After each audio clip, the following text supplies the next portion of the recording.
Assalamualaikum warahmatullahi wabarakatuh.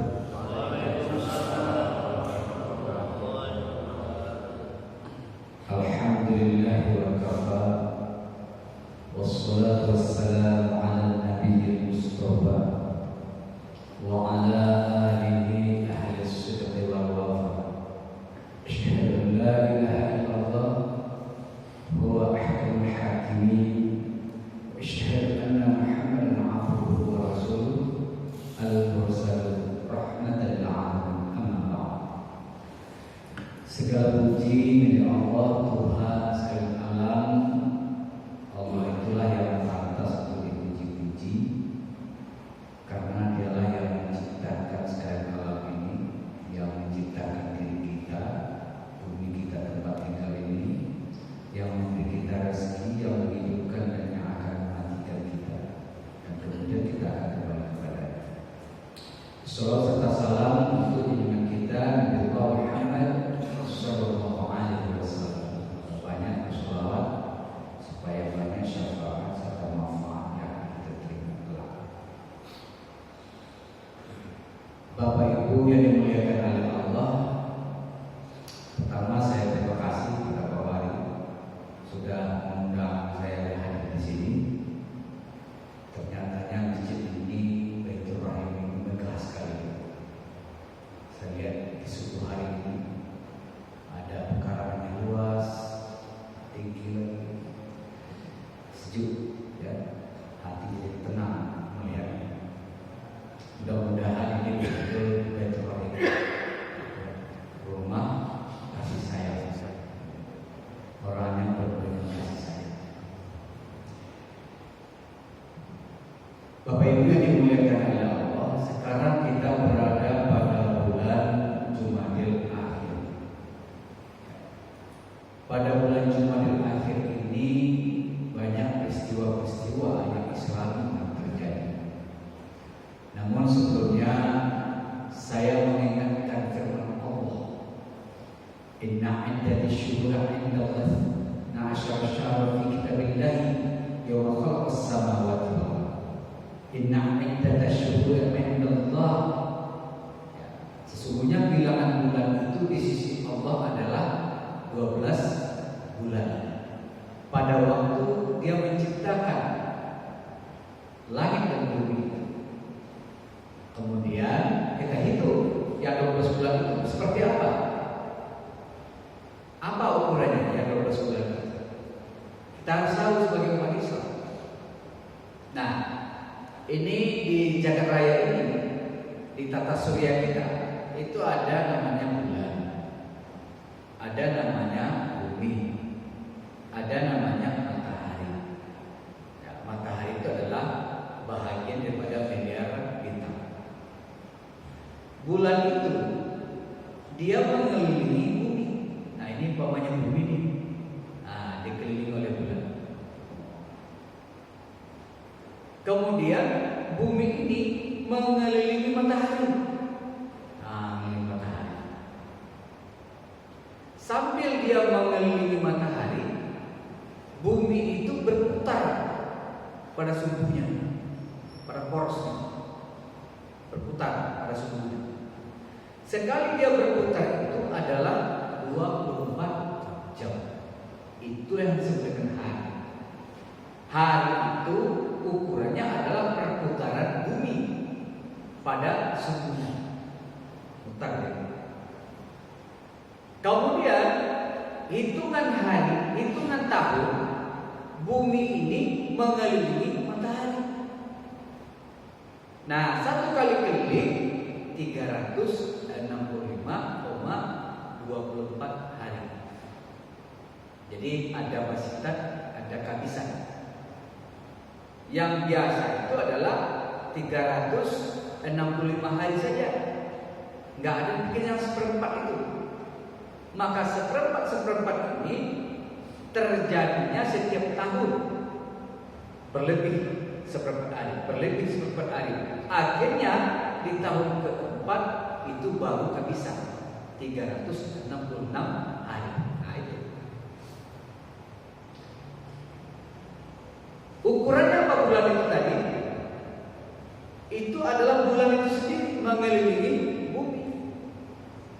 Sekali keliling itu 29, sekian hari. Ini satu keliling.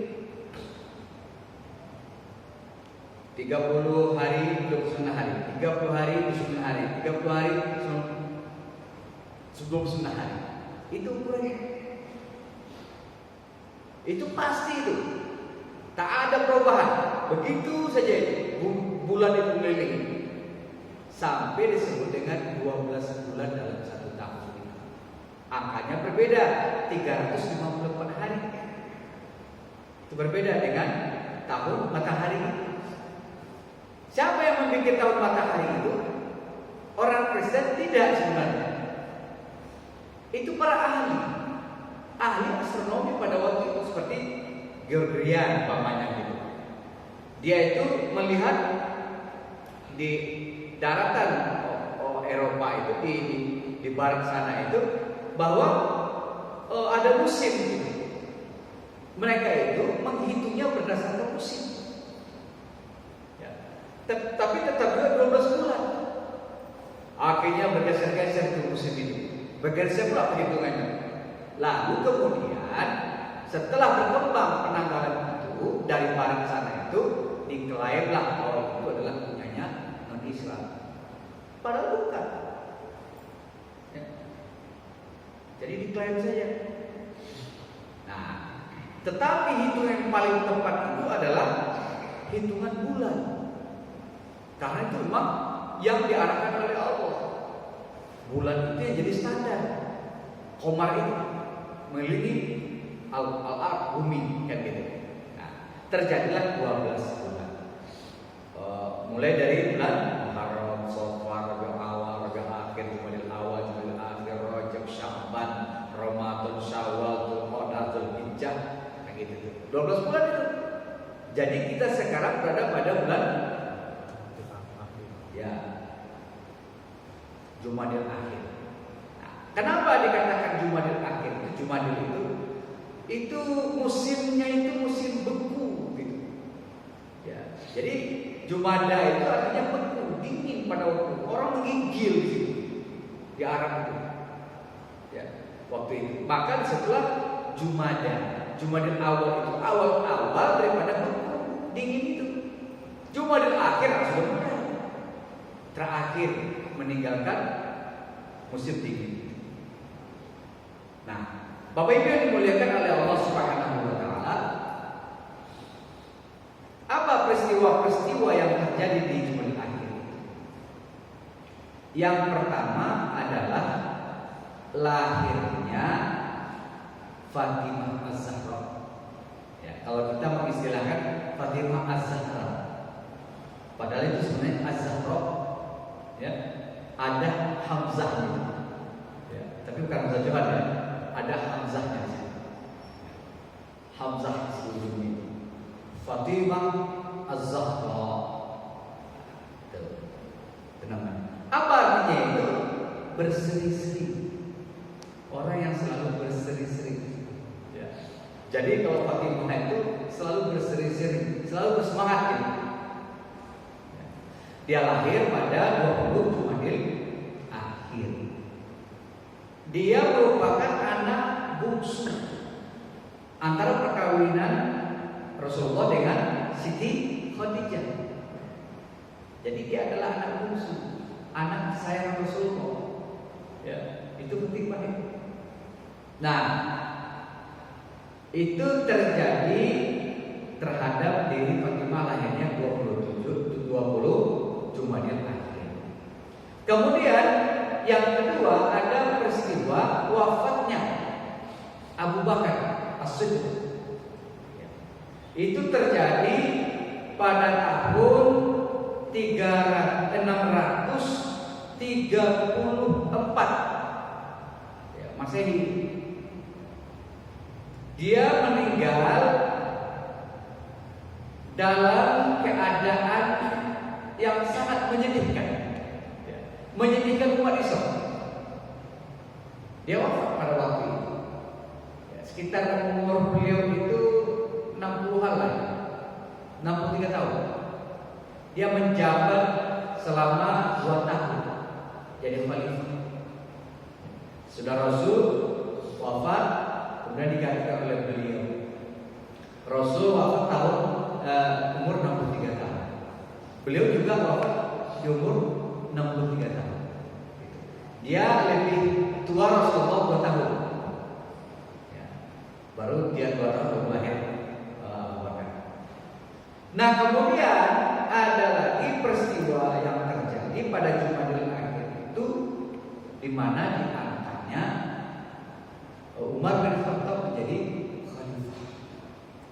Jadi Umar bin Khattab menjadi khalifah itu dari 634 sampai dengan 644. 10 tahun dia jadi khalifah.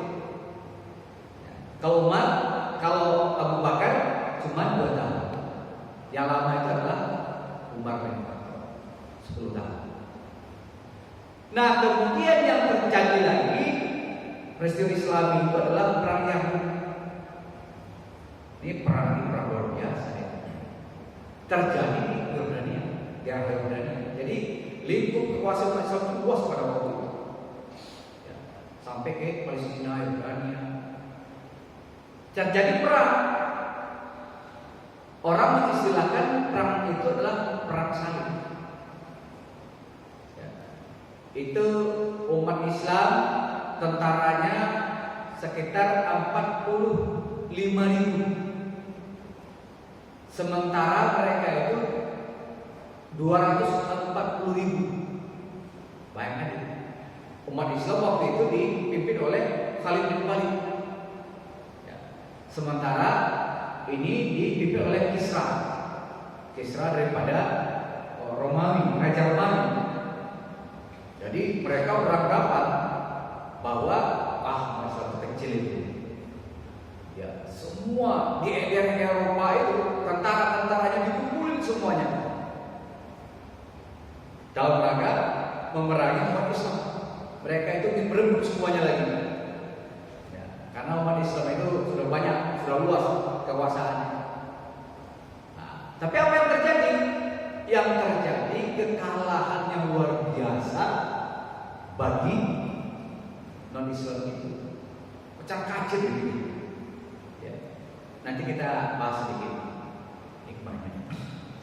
Nah, Bapak Ibu yang dimuliakan oleh Allah, nampak sama kita bahwa ada 4 peristiwa yang sangat menarik, yang jarang orang mau membahasnya, yang jarang orang mau membacanya, memahaminya. Padahal sebenarnya di peristiwa yang 4 itu luar biasa pelajaran yang harus kita dapat. Apa pelajaran yang pertama? Di mana Islam itu memandang wanita itu sangat mulia. Itu. Wanita adalah dimuliakan di dalam Islam. Apa contohnya? Contohnya adalah Fatimah Az-Zahra. Fatimah Az-Zahra itu ada punya gelar. Ada disebut dengan gelarnya itu Al-Khailul Sabit. Kuda pacu yang sangat unggul. Aneh. Kenapa sampai gelar ini diperoleh oleh beliau?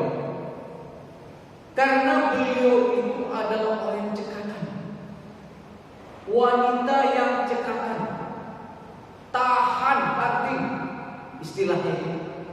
Jadi di dalam rumah tangga beliau itu, ini kan miskin.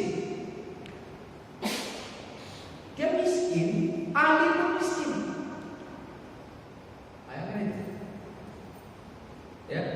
Punya anak 4. Hasan, Husain, kemudian Zainab, Ummu Kulsum. Hampir ada 5, tapi gugur. Yang nomor 5 itu. Sehingga 4. Masih muda, punya anak 4. Meninggal umur 27 tahun. Ini meninggal itu baca sejarah sedih sekali. Begitu cintanya kepada ayahnya ketemu. Jadi hari-hari terpikir ayahnya. Ya. Nah, beliau itu sebagai orang miskin punya tempat tidur dari kulit. Jadi dari kulit, jadi di Arab itu ada tempat tidur dari kulit, disamak kulit itu kemudian jadikan tempat tidur. Ceritanya malam-malam dijadikan tempat tidur, siang nanti dijadikan untuk alas untuk makan. Jadi mau makan itu bikinlah alas di situ, itulah alas itu. Ibaratnya tikar lah begitu. Kalau malam dijadikan tempat tidur, kalau siangnya dijadikanlah tempat untuk makan. Gitu. Pada suatu hari Rasulullah itu waktu itu sakit. Ini semasa hidupnya Rasul.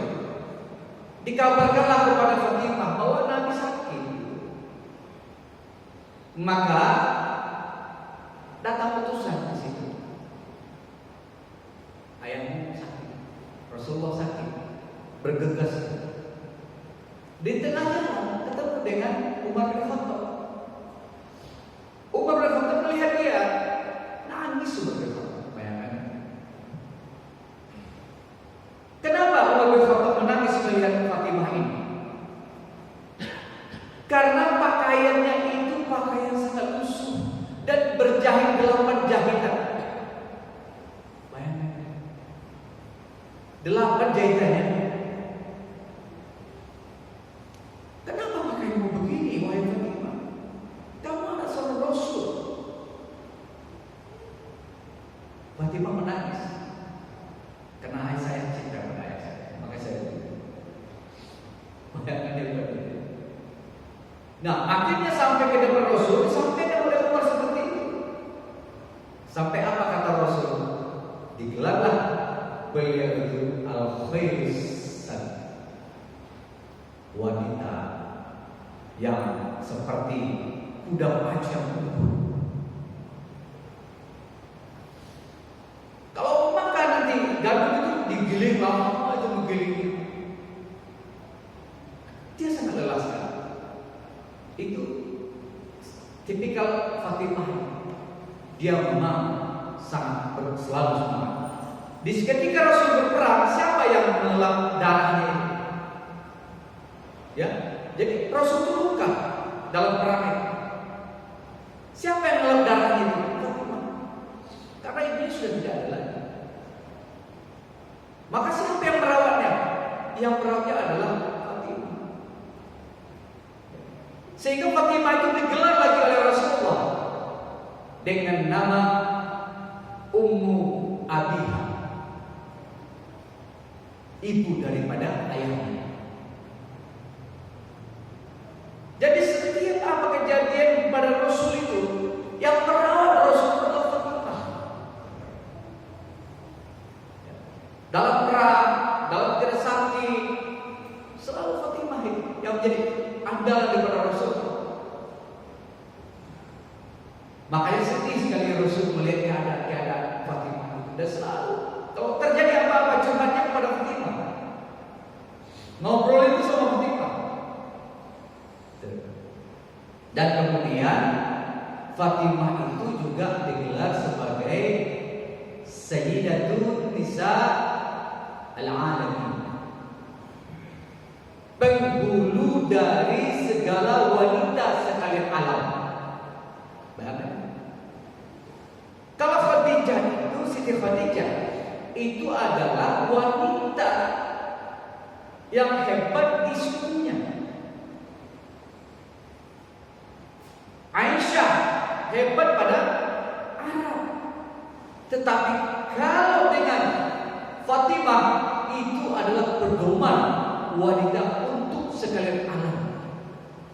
Sampai nanti Fatimah itu menjadi idola tauladan sebagai seorang mukminah yang bertakwa. Jadi kemana arahnya? Ketika ada perempuan, anak kita, istri kita, kemana mereka itu berkiblat? Kepada Fatimah. Kita tahu kan pengaruhnya Fatimah ini. Habaib yang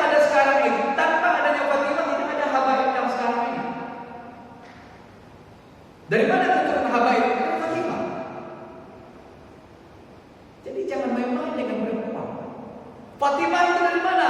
Dari Siti Khadijah. Biasanya rentetan keturunan itu ada dari bapak. Gennya itu dilihat dari gennya bapak.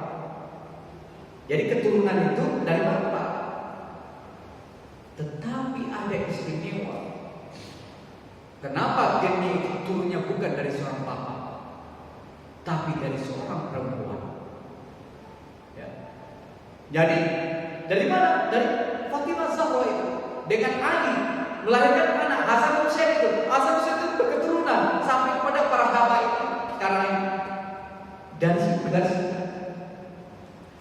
Dan dari sudut inilah barangkali orang Sumatera Barat itu sangat menghargai perempuan dari segi keturunan. Barangkali. Kenapa kalau Sumatera Barat itu perempuan itu lebih didahulukan selangkah soal harta warisan daripada laki-laki? Nampak itu? Ya. Padahal itu ada bisa di syarat bisa di kitabullah. Kenapa? Wanita Minang ini didahulukan selangkah daripada laki-laki. Barangkali ini salah satu alasannya, di mana Rasulullah dalam keturunannya adalah menitipkan dari gennya daripada Fatimah As-Zahra. Barulah sesudah itu ke bawah. Wallahu a'lam ya. Tapi itu kemungkinan. Bapak Ibu yang dimuliakan oleh Allah Subhanahu wa taala. Nah, lalu yang kedua, mau'izah yang kita dapatkan dari peristiwa yang terjadi pada Jumadil Akhir itu adalah peristiwa soal kepribadian penguasa. Tahu dengan Abu Bakar. Abu Bakar itu adalah sosok yang membenarkan setiap apa yang disampaikan oleh Rasulullah. Abu Bakar. Orang di zaman awal-awal Islam masuk selalu tidak percaya dengan Rasulullah. Tapi ketika orang bertanya kepada Abu Bakar, percaya gak kamu bahwa Muhammad itu Isra Mi'raj? Isra Mi'rajnya itu berangkat malam hari dari Mekah ke Masjidil Aqsa Palestina, kemudian naik ke langit, kemudian semua sudah sampai situ. Hebat betul itu Muhammad itu. Kita saja dari Mekah ke Palestina itu 40 hari dengan ontah itu. Dia enggak satu malam sampai ke langit. Aneh ini Muhammad. Ditanya Abu Bakar, kamu percaya gak? Kalau saya, ya, ini Abu Jahal yang nanya ini. Kalau saya, apa saja yang disampaikan oleh Muhammad, saya percaya. Makanya dikenal dia dengan gelar As-Siddiq, yang selalu membenarkan perkataan daripada Rasulullah Sallallahu Alaihi Wasallam. Itu gelar itu ada asbabun nuzul itu.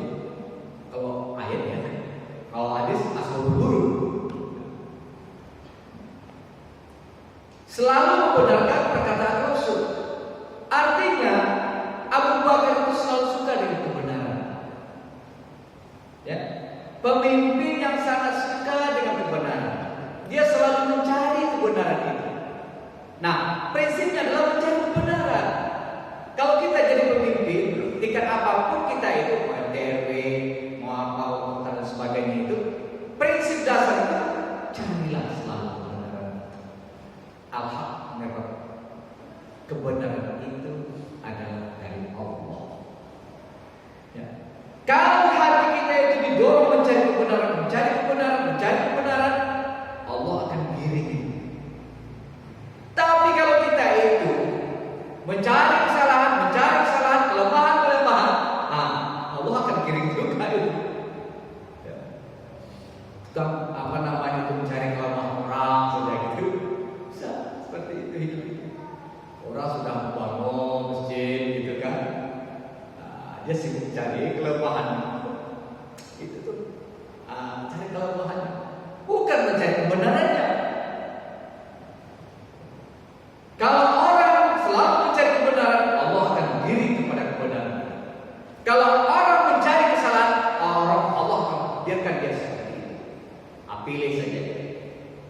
Mau selalu cari kebenaran, maka Allah akan sayang. Kalau tidak, akan tergiring kepada kenistaan. Abu Bakar punya sifat warok yang luar biasa. Apa itu warok? Warok itu adalah meninggalkan dosa-dosa besar dan dosa-dosa kecil. Kalau dosa besar itu apa? Banyak kan? Dan tahu lah dosa besar itu.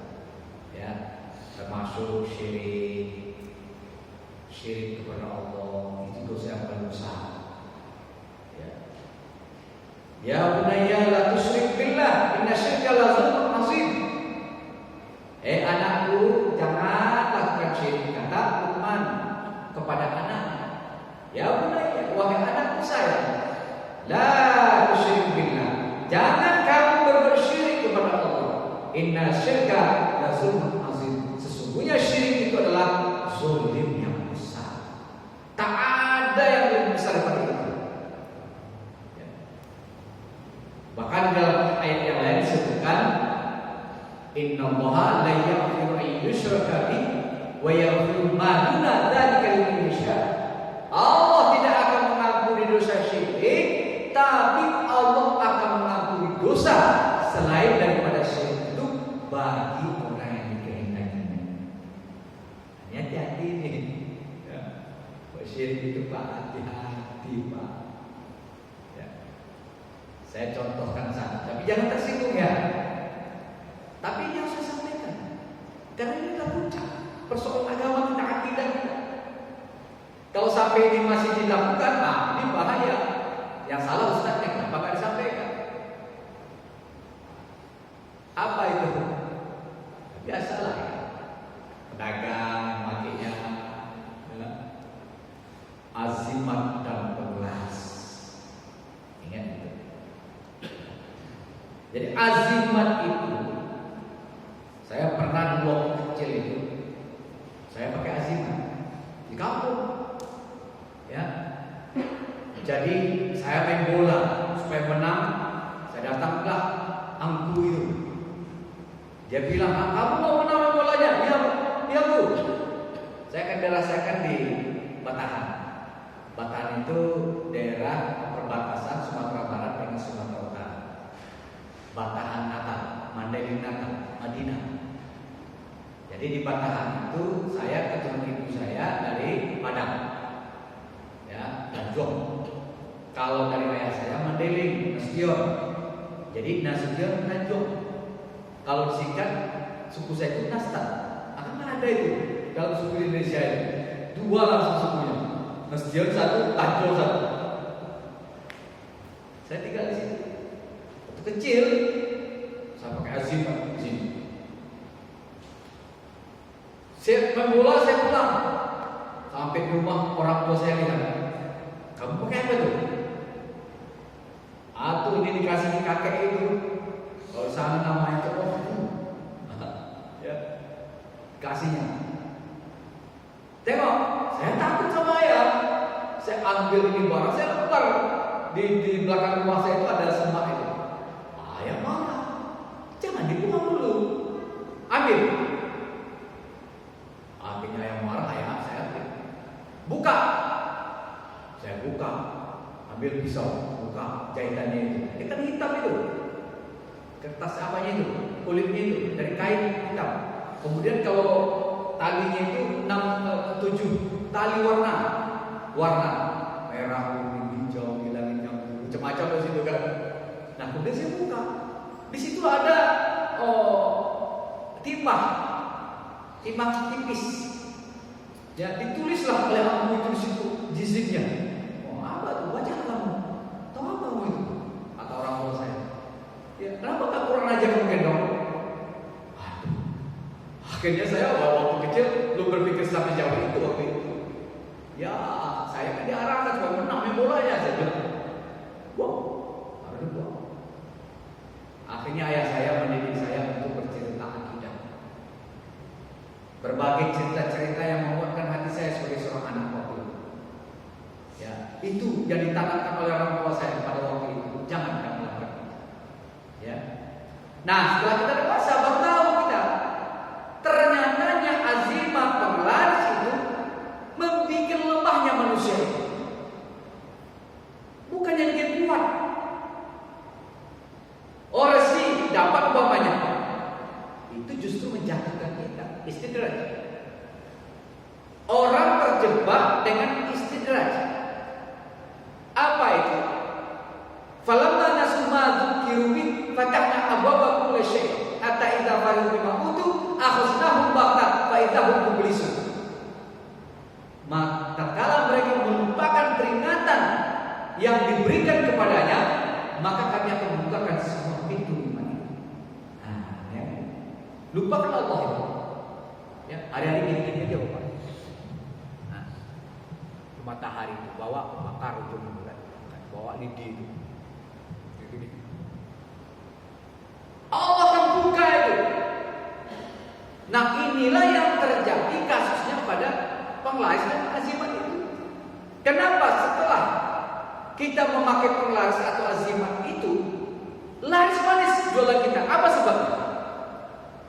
Karena sayang Allah, karena dikabul Allah? Tidak. Karena kita itu istilahnya terjebak. Kita dijebak, dan ini adalah momen iblis CS untuk mengarahkan kita ke neraka. Paling gampang.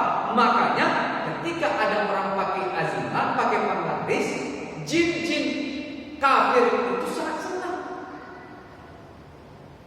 Saking sangat senangnya itu, dikumpulkanlah semua jin-jin yang ada di sini, daerah ini.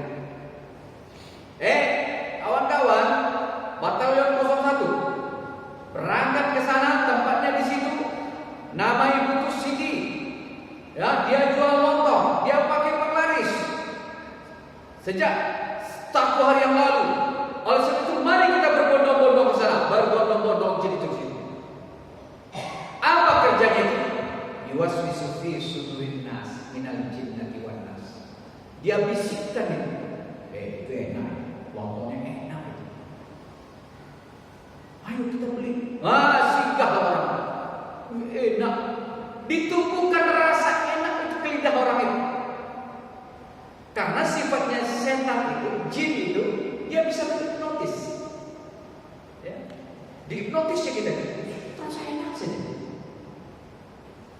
Akhirnya duit laris manis. Apa yang timbul di situ? Yang timbul di situ, orang akan mengatakan, sejak saya memakai azimat itu, sebab saya memakai penglaris itu, hebat dulu itu. Hebat dulu. Bukan Allah lagi ya. Bukan Allah. Ya, tapi dulu. Allah sobat yang disampaikan selama ini, yang dia gembor-gemborkan selama ini, lupain, tinggal itu. Allah tetap bergantung. Allah kita bertawakal. Mayatawakal Allah fawasbu.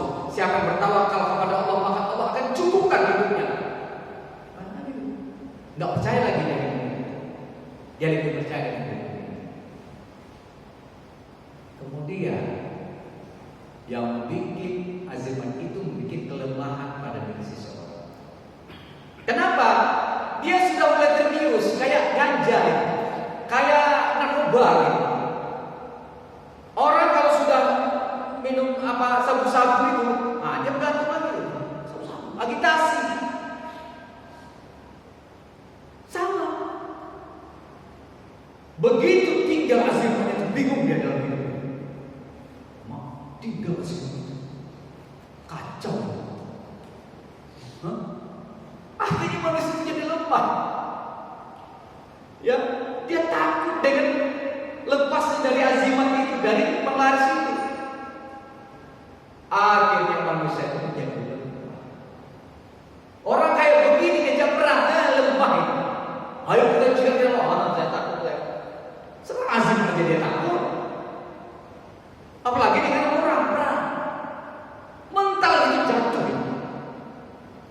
Kalau ada yang seperti itu mentalnya, jadilah jadi musuh bagi orang beriman. Karena orangnya lemah, gampang dipengaruhi. Ya. Bapak Ibu yang dimuliakan oleh Allah Subhanahu wa taala, saya ada testimoni. Setelah saya ceramah waktu itu tentang masalah azimat ini, dia tinggalkan azimat itu. Sebulan sesudah itu dia datang ke rumah saya. Sebulan sesudah saya ceramah di tempat dia di Beko Nusantara, dia datang ke rumah saya. Dia menangis. Kenapa menangis? Wah, saya terancam.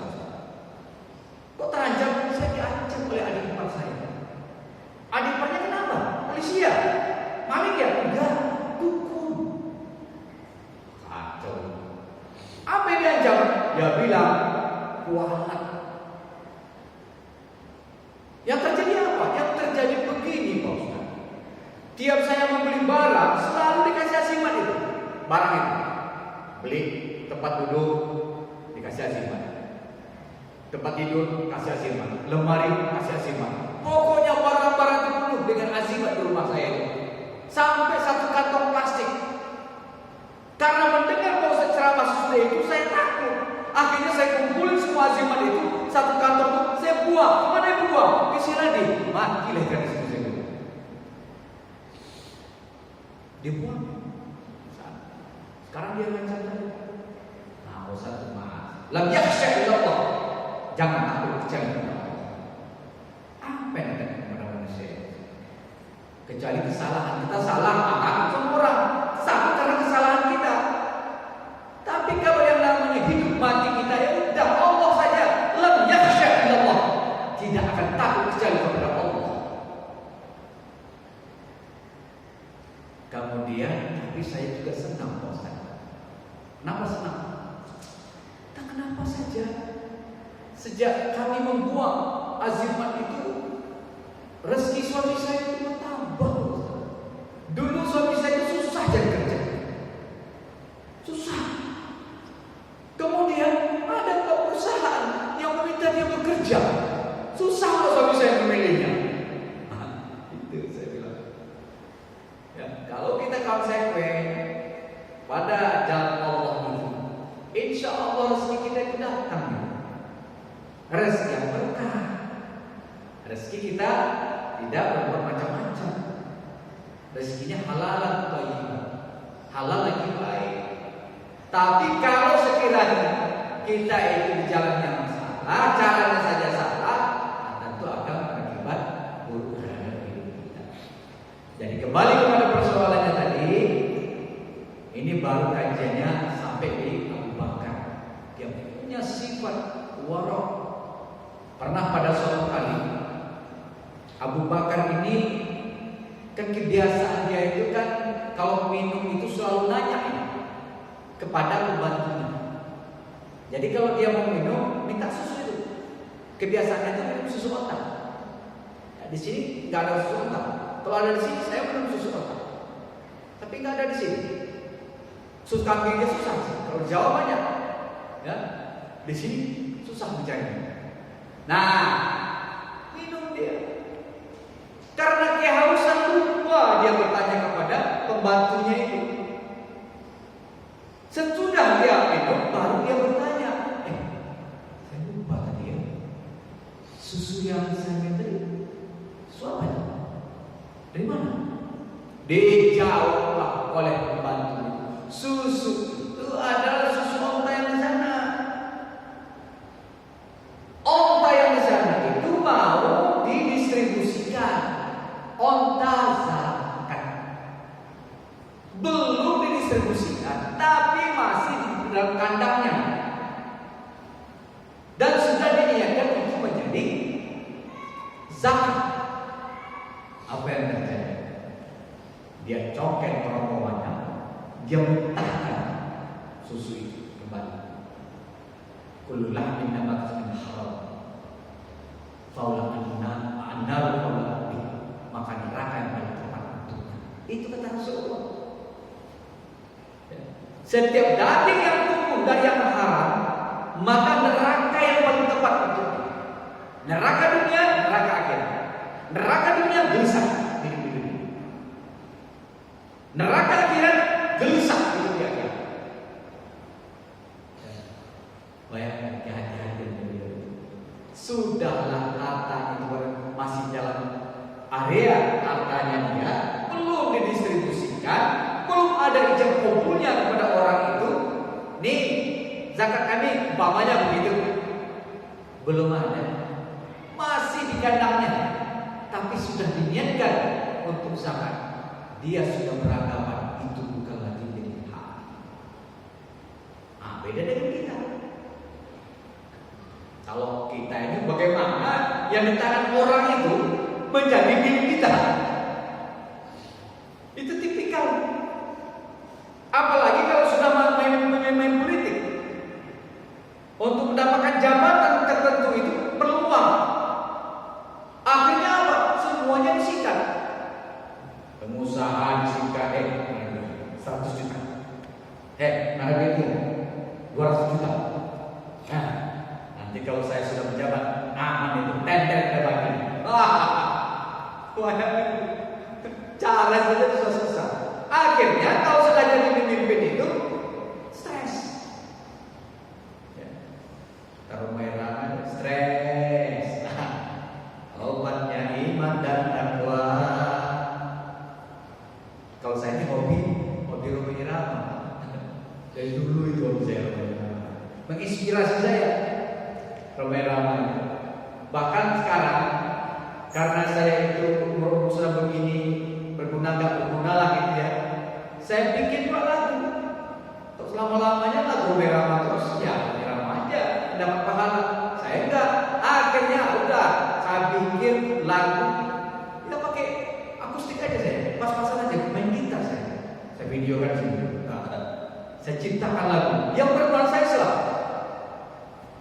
Kalau nggak bernuansa Islam saya nggak mau. Sudah 5 itu lagu saya itu. Saya bikin ini. Kalau Bapak mau lihatnya, lihat saja di website saya. Website saya itu baru sebulan ini saya bikin. Itu www.zona-dakwah.com. Jadi kalau Bapak melihat di internet zona-dakwah.com, ada sosial video saya berikan di sini. Mohon maaf, saya memang agak tahu sedikit lagi soal itu. Ya. Nah, jadi lagu itu menyindir bagaimana orang yang bangkrut di akhir apa. Sehingga saya bikin judul itu bangkrut. Dalam hadis bukan muflis. Orang yang bangkrut di akhir adalah orang yang banyak membawa ibadah, tapi karena kezolimannya itu banyak, akhirnya dia bangkrut di akhirat, masuk neraka.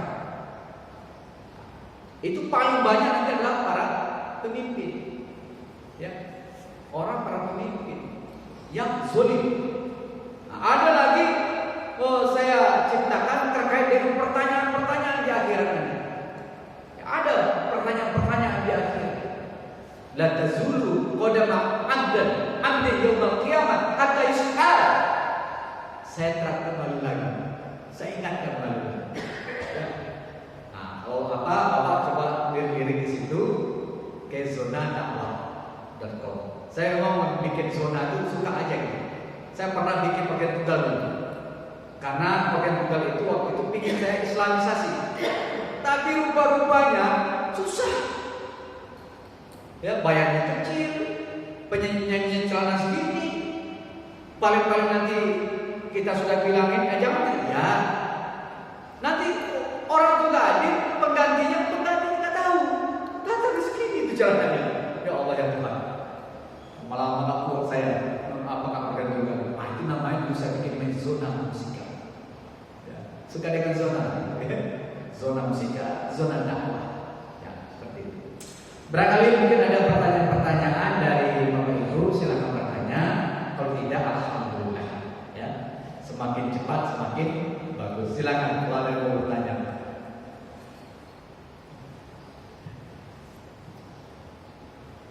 Ada Pak yang mau bertanya? Bisa bahasa Minang bisa. Kalau memang ada orang yang bisa. Ya. Mana tahu nggak bisa bahasa Indonesia? Aden, Ambo, Ustaz, bertanya berapa Ustaz? Kan gitu, nggak apa-apa. Tapi kalau bahasa Jawa saya nggak tahu. Atau bahasa Mandailing saya tahu lah sedikit. Ada yang mau tanya Bapak? Ibu-ibu ada yang mau tanya Pak? Silakan. Supaya ada yang terakhir dan terakhir.